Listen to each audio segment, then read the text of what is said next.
Tomorrow is a big day for the Catholic Church. The Vatican will hold a global gathering of bishops. They will discuss the future of the Church. A number of hot-button issues are on the agenda, like prevention of abuse in the Church, promotion of women to priesthood, and inclusion of homosexual Catholics. The last bit being the most polarizing one. Same-sex relationships are considered a sin by the Catholic Church. Now, ahead of tomorrow's meeting, Pope Francis has made a statement. He said same-sex unions could be blessed by Catholic priests. This is a first. It's a radical shift, also a non-committal one, because the key word here is could. They could do it. The Pope has merely teased the idea. They could bless same-sex couples, but the Church will not recognize such marriages. How does that work? Our next report tells you. This is the German Catholic Church. It's long been known for pushing the boundaries of its faith. It has shown willingness to reconsider the Church's stance on various issues, including those on celibacy and the LGBTQ+ community.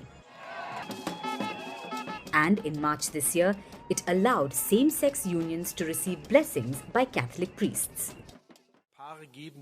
In Germany, there will be blessing celebrations for couples who love each other. Blessing celebrations with the blessing of the Church. Now queer couples who love each other and people who bless them in the name of the Church are coming out of the grey area of the forbidden into the bright field of faith. It was an act of love for love, but in the eyes of the Vatican, it was sedition, a direct defiance of the Vatican's decree, which says that same-sex unions should not be celebrated or recognized.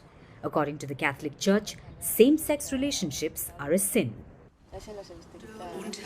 The German Catholic Church stirred up a debate. For months, 1.3 billion Catholics pondered over it. They passionately argued, wondering if the German Church was simply being disobedient, or if it was showing a different path. And now they finally have their answer. In a first, Pope Francis has suggested that people in same-sex relationships could be blessed by Catholic priests. This could be taken on a case-by-case basis, meaning it will be subjective and it could be allowed, so long as the blessings don't imply a same-sex union is equivalent to a heterosexual marriage. God forbid that happens. The Pope clarified further. He said that the Church still considered same-sex marriages objectively sinful and they would not recognize the unions. To many, the Pope's suggestion sounds half-hearted, but for the Church, this is a big step. You see, homosexuality is a controversial matter for the Vatican. It's contributed to a deepening polarization, and the Church has been divided between progressive and conservative ideologies. The Pope, it seems, has been batting for both sides. He's spoken for the inclusion of the queer community, and at the same time, he repeatedly called same-sex marriages a sin. Just this year, he said he could not bless same-sex marriages because he could not bless sin.